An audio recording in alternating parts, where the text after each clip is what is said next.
It was like a jolt, and then, you hear all the crashing. It was a terrorist event. The sound of the wood breaking and threw me to the floor, and I don't know how many other people. They went after civilians who were just going about their everyday life. We had to contact farmers that had road graders to grade out an area for a trauma center. In my 30 years in the FBI, the worst crime scene I ever saw because it's all desert.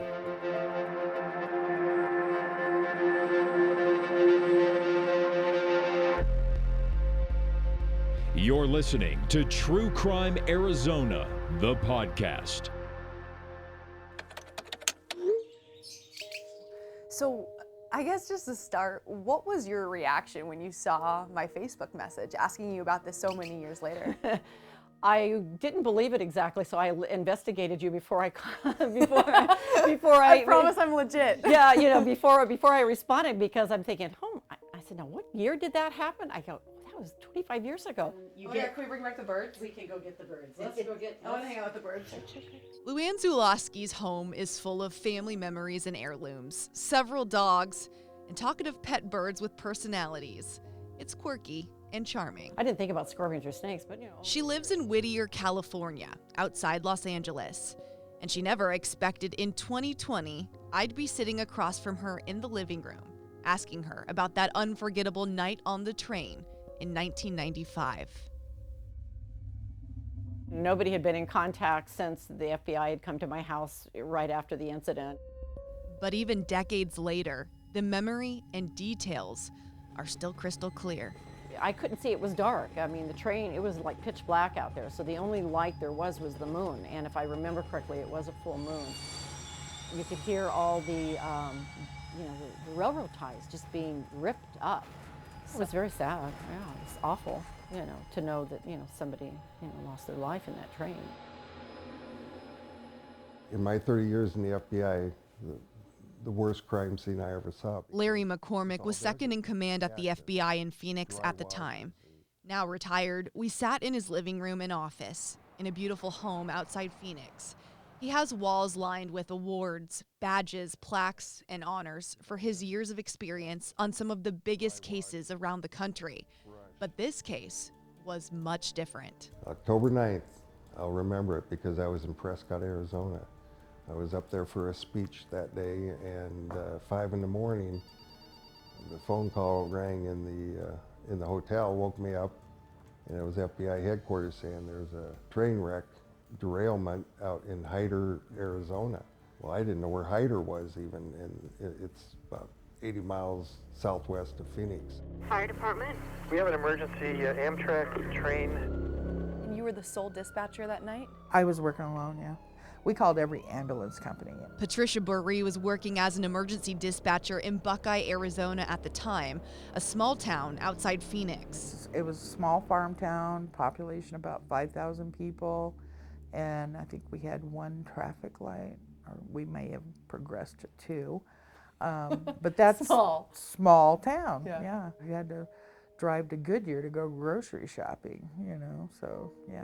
It's really changed. Everybody knew everybody. It was a quiet night until Maricopa County Sheriff's Office came up on our radio, and he says, hey, did you get a call about the train derailment? They weren't sure if it was like in the Tonopah area or closer to Gila Bend. I mean, so they're just going along the tracks trying to find where this derailment is. From LA to Chicago, and then It started like any normal train ride would. It was the end of Luann's cross-country vacation. I was on the Sunset Limited coming back from a 2-week trip. Got back on the train and was heading back to LA. You got on in Texas? Yes. The train was full of families, lots of kids, many with California as their final stop. It was about 1:30 in the morning, and I was laying on a couple seats in my row. I had my table down in front of me that I had some of my things sitting on. And basically we just came to a real, quick, I mean, it was like a jolt, and then, you hear all the crashing and all the sound of the wood breaking, and it threw us, threw me to the floor, and I don't know how many other people got thrown to the floor.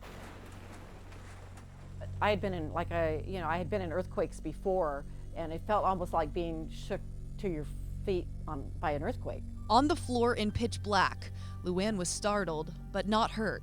I got up and kind of got my wits about myself, and I had my jacket on already. I didn't leave my jacket because it was kind of chilly in there as well. And I just got and started walking the cars that I could get to make sure everybody was okay in our car. People were kind of in disbelief. They were kind of walking around. It's not like they were zombies, but they were just kind of walking around trying to get their feet back and get their wits back. They knew the train had crashed, but didn't know why or really where they were, but they knew they were somewhere in the desert alone. How did you get out that you needed help? I had just enough battery to make a call home. That's pretty much all I had. And because the train had stopped, all the electricity to charge anything had stopped as well. So there was no way to charge anything.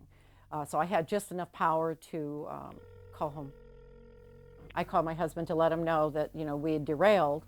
I didn't know too much more about it, but that I was okay. And I said, I think we're out in the middle of the Arizona desert, but I'm not really sure, but I'm okay. And that's pretty much it. So. Cold, dark, and in the middle of the night, in the middle of nowhere, was the derailed train, passengers scattered and debris everywhere. The FBI, along with many other agencies, would be on their way, but getting there was no easy feat. So Pat spent hours on the phone calling in people who could help get officials out there. We had to stage everybody all along the route to direct all the ambulances out to where the scene was. We had to contact farmers that had road graders to grade the road out towards the railroad track, grade out an area for a trauma center. Ended up contacting Luke Air Force Base to get their mobile trauma unit to respond because we had no idea what kind of injuries we were going to have or anything. Where was the nearest hospital that could deal with stuff like this? Phoenix. Yeah. There was nothing closer? No. Luann was in the 11th train car out of 12. From what she could tell, the back cars were in okay shape, but even in the dark, she could tell the train cars up ahead didn't look good. That's when she saw an Amtrak engineer running towards them. And they asked if anybody had a camera, and I said, yeah, I have a camera. And at that time, of course, it wasn't digital, it was all 35 millimeter. And I said, yeah, I got a camera. And so he said, well, come with me. And he says, I need you to take a picture of this part of the track. And so we got down on our bellies, and I got my camera with the flash, and I took some pictures that they asked me to take. And it turned out that it was actually the point of derailment. It wasn't like they just removed one spike. It's not, but they disconnected the wire connection, which is the communication on the track to the train engineer. So at that point, I kind of knew. The wires on the train tracks had been cut before the train got there. It not only derailed, it was sabotaged. And Luann knew she now held pictures with evidence of the crime itself. I went downstairs to the bottom part of the train, and there's places where you can get dressed in there, like little dressing rooms, Sure. a couple little dressing rooms. And they're like pitch black because there's no light, because there's no electricity on the plane, or on the train, excuse me. And so I went in there and I ripped my liner out of my jacket, and I used it as a black room, and I put my camera in there, opened it up, and took the film out and pushed the film back into the 35 millimeter cassette, and then I just threw it back to the back part of my jacket and left it in my jacket, and then put my camera away. So you had your film with you? I had my film with me the whole time, yeah, because I wasn't going to let it go, because I knew there was something important there. We've got forensic people coming and other agents from various states to work with us on this. Larry was coordinating the law enforcement plans on the ground and calling in dozens of his FBI agents. I'd call it organized chaos because there were so many rescue people there, fire people, law enforcement, walking down into that wash where the Amtrak cars were derailed, how huge they were. Still intact, but just standing next to those, how sturdy they were. And yet they're all fallen to the ground 30 feet from the trellis. Just seeing them all up and down and off the tracks was a sight in and of itself. How many FBI agents were on the scene? Oh, I think we had at least 40, 50 out there. That's a lot at one scene. Oh, that's a lot, yeah. What's a normal? If there's a bank robbery, we might send 3, 4 people. It was scurrying, hurrying, people going from place to place and trying to do whatever their duty was, and even finding where to go. People don't realize the Arizona desert is very harsh, and you're walking out there, you have to avoid cactus, critters and snakes and lizards, and all these things that are in the desert were right there. That was the scene itself. I remember sweating profusely because it was so hot out there. Did any of your agents have a lot of knowledge about trains? Not that I know of. That had to make it even more difficult, just the layout of the Sure, train. it's a different animal. It's a different type of crime. The investigation began. First was figuring out how many injuries they had, and worse, if anyone had died. They quickly learned Mitchell Bates, an Amtrak worker on board, got stuck between the train cars and was crushed to death. 1 person dead, 12 passengers critically hurt, in total, 75 injured. It didn't take long into the investigation to find the first mysterious clues of who was behind this mass sabotage. So you see the area where the train derailed, and I imagine that's when you zero in on those tracks. Oh yes, yes, and they could tell that they had been split, so the train went off the tracks. And that had to be deliberately That had done. to be deliberate. Was there any leads at that point? Well, they had found some notes that indicated it was a domestic terrorism type of case. Left in several places around the crime scene, with rocks placed on top to hold them down, passengers and officials found several typewritten notes detailing why the perpetrators sabotaged the train. The group that claimed responsibility and signed their name at the bottom, the Sons of Gestapo. Who are the Sons of Gestapo? The actual manifestos were signed by the Sons of Gestapo. However, to date, we still haven't been able to verify that they are an actual group. Special Agent Michael Lum has been on the FBI task force working this case for 8 years. And what exactly did the notes say? Oh, like you said, it was an indictment of the FBI and the ATF, and it referenced Waco and other issues and events that had happened back in the 90s. And was it calling for retaliation against these agencies? Why would that involve the Amtrak train? I don't know. It was a terrorist event. They went after civilians who were just going about their everyday life. Now we have a very large-scale fire breaking out. The Waco siege had happened less than 2 years earlier, when the government raided the Branch Davidians' compound, a religious cult led by David Koresh, who was accused of sexual abuse of children and stockpiling weapons to prepare for the end of the world.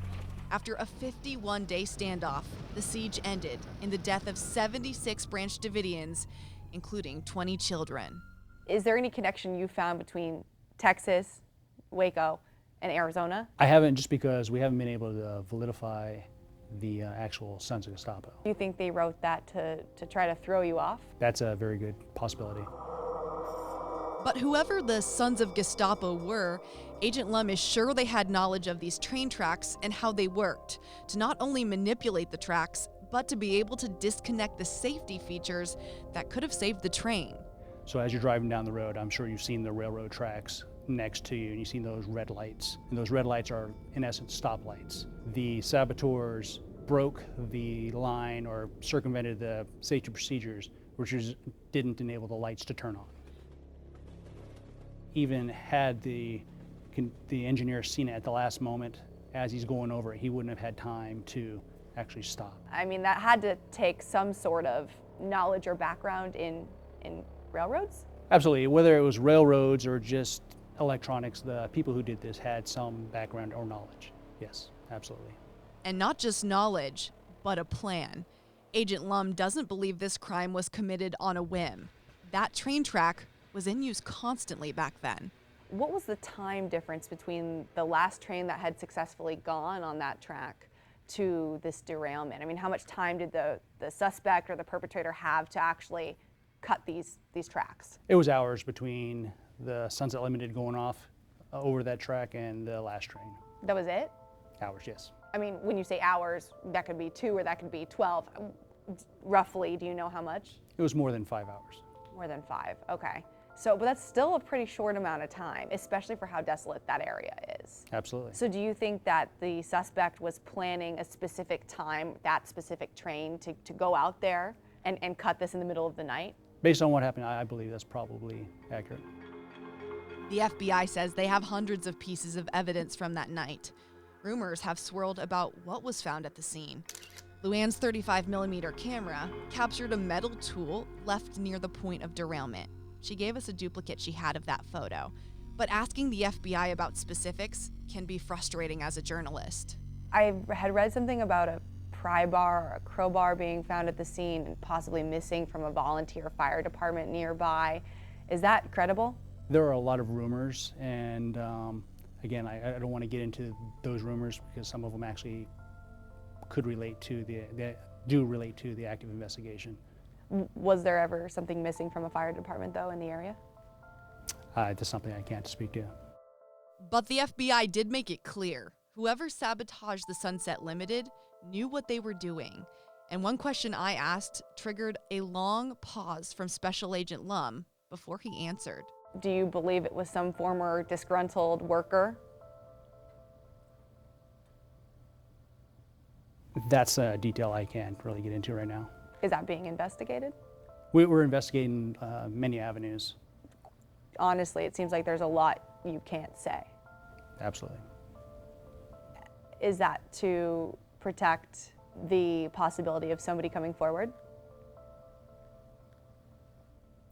It is an active investigation, and we're moving forward, and we have active leads that we're working, and we just don't want to put out information that will jeopardize the investigation and jeopardize getting Mitchell and the other victims their justice. There was a question I was adamant about getting an answer to, though. Can you confirm there are active leads right now? There are active leads right now. On the scene that day in 1995, Larry McCormick addressed the media. We are very confident and very sure that we will solve this crime. Are you surprised it hasn't been solved by now? I am. How come? Because normally we can solve these things. As time passes, it gets much more difficult to solve these cases. People's memories go, people die. It's been, 25 years almost. The longer it goes, the more difficult it is. And after all these years, there is one person on that train Luann will never forget. A little boy named Patrick, who she still has a picture of today. One of the engineers had a young boy, about 12 years old, that was traveling by himself, and I don't know why it came to me, but they asked me if I would kind of keep an eye on him and watch him. I said, sure, I'll take care of it. And I think he was from Texas, but I'm not, his name was Patrick, I believe. And I have a picture of him when he was 13 or 12. So now he would be 30-something. I at least needed to make sure that his family knew that he was at least okay. And so little by little, we made our way down to where all the news reporters were interviewing different people on the train. I finally got up to one and I said, look, we need to get this kid on camera. He doesn't have a phone. He needs his parents to know that he's okay. He kept in contact for a little bit, but then after that, I didn't have any more contact with him. Luann still wonders where Patrick is today and what happened to him after that night aboard the Sunset Limited. There's been no closure for the family of Mitchell Bates and no answers all these years for the passengers on that train.